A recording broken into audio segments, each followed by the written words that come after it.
জাতীয় পার্টি এমন একটা দলে পরিণত হয়েছে যাকে আসলে সাধারণ মানুষ দল বলে বিবেচনাই করে না, আমি মনে করি। কারণ তারা সব সময় কোনো না কোনো দলের সাথে সংযুক্ত হয়ে রাজনীতি করছে। কেন তাদের মেরুদণ্ড নাই? জিএম কাদের সাহেবের উচিত ছিল না যখন আমাদের এই নিরীহ শিক্ষার্থীদের হত্যা করা হয়েছে তখন উনি কেন পদত্যাগ করে নাই? বললো না কেন যে আমি সংসদে পদত্যাগ করলাম এর প্রতিবাদে? কেন করেনি? তার মানি হয়েছে উনি আওয়ামী লীগের প্রেতাত্মা। এখন যখন আওয়ামী লীগের দালাল এবং যখন শেখ হাসিনা পালিয়ে গেল, ওই স্বৈরাচার পালিয়ে গেল, এখন তো সে তার ভোল পাল্টিয়ে দিয়েছে।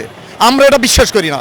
আসলে আমি নিজে একজন ব্যক্তিগতভাবে শিক্ষক, তো আমি মনে করি সবাইকে আইনের আওতায় আনা উচিত। আমরা আইন নিজের হাতে তুলে নেব না, আমরা আইনের মাধ্যমে এই বৈষম্য বিরোধী ছাত্র আন্দোলন দেশের বৈষম্য দূর করার জন্যই এইটা করেছে। সুতরাং আমরা কেউ নিজের হাতে আইন তুলে নেব না, আমরা সবাই আইনের প্রতি শ্রদ্ধাশীল থাকবো এবং যারা অন্যায় করেছে আমরা পর্যায়ক্রমে এই সরকারকে সময় দিয়ে আমরা তাদেরকে আইনের হাতে তুলে দেবো। আমরা আইন কেউ নিজের হাতে তুলে দেবো না। আসলে অত্যন্ত দুঃখের সাথে বলতে হয় এটা, আমি গত 3 নির্বাচনে দায়িত্ব পালন করেছি।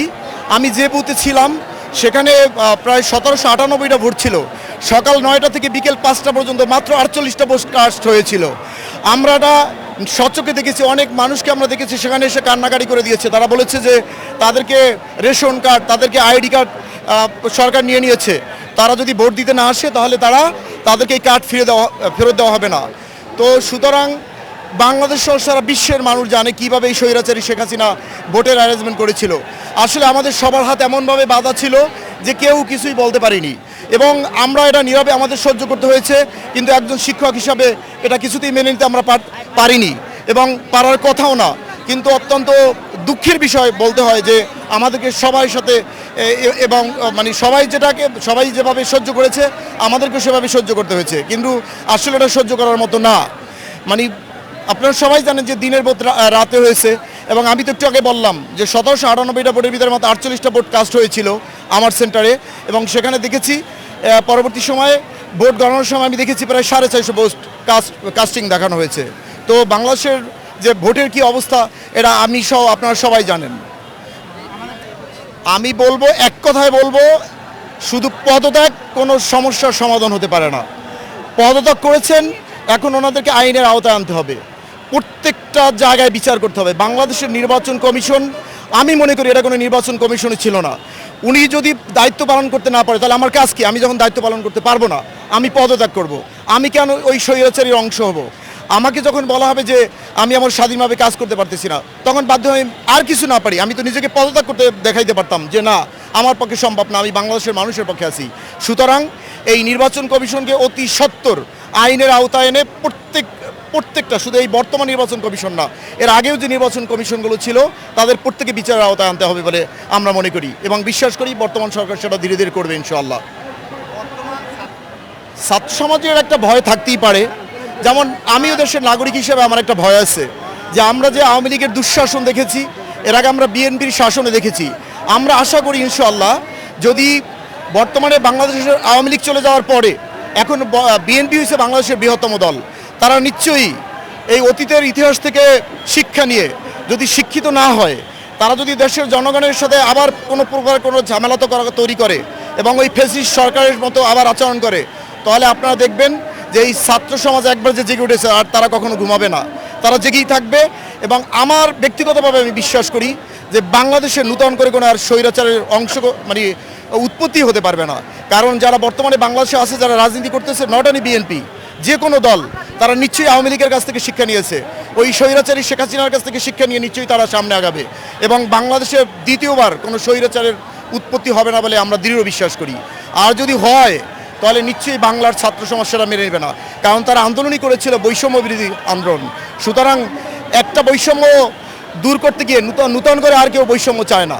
বাংলাদেশের সমস্ত মানুষ নিরাপদ বাংলাদেশ চায়, স্বাধীন বাংলাদেশ চায়, মুক্তভাবে কথা বলার বাংলাদেশ চায়, মুক্তভাবে ভোট দেওয়ার বাংলাদেশ চায়। সব দিক থেকে বাংলাদেশ সুন্দর একটা বাংলাদেশ সবাই চায় এবং আমরা সবাই সেটাই চাই ইনশাআল্লাহ। এই যে 1 মাস হয়ে গেল স্বাধীনতা, 1 মাস পার করে কি রকম প্রত্যাশা ছিল, কতটুকু পূরণ হয়েছে বা কি দরকার?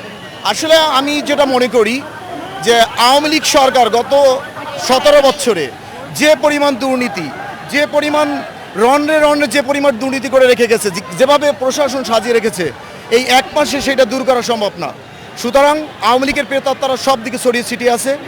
এই বর্তমান সরকার যাতে ভালোভাবে কাজ করতে না পারে, আপনারা দেখছেন আওয়ামী লীগ সরকার বিদায় হওয়ার সাথে সাথে ওই আপনার আনসার বলবেন আনসার লীগ কীভাবে আমাদের ছাত্রদেরকে মানে কত বড় কলিজা হলে তারা সেই আমাদের ছাত্রদেরকে আবার তাদের উপর গায়ে হাত দিয়েছে।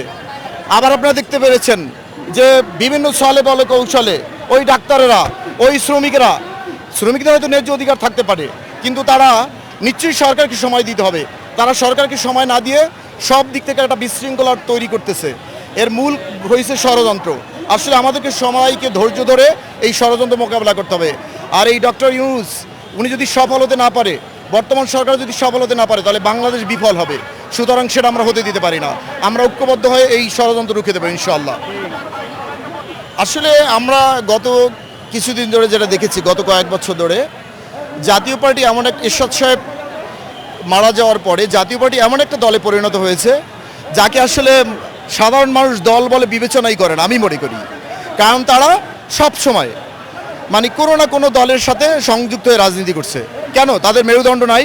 জিএম কাদের সাহেবের উচিত ছিল না যখন আমাদের এই নিরীহ শিক্ষার্থীদের হত্যা করা হয়েছে তখন উনি কেন পদত্যাগ করে নাই? বললো না কেন যে আমি সংসদে পদত্যাগ করলাম এর প্রতিবাদে? কেন করেনি? তার মানি হয়েছে উনি আওয়ামী লীগের প্রেতাত্মা। এখন যখন আওয়ামী লীগের দালাল এবং যখন শেখ হাসিনা পালিয়ে গেল, ওই স্বৈরাচার পালিয়ে গেল, এখন তো সে তার ভোল পাল্টিয়ে দিয়েছে। আমরা এটা বিশ্বাস করি না। সুতরাং জিএম কাদের বাংলাদেশের মানুষের পক্ষের কোনো দল না, সে হয়েছে দালাল, আওয়ামী লীগের দালাল। তাকে সুযোগ দেওয়া উচিত না বলে আমরা মনে করি।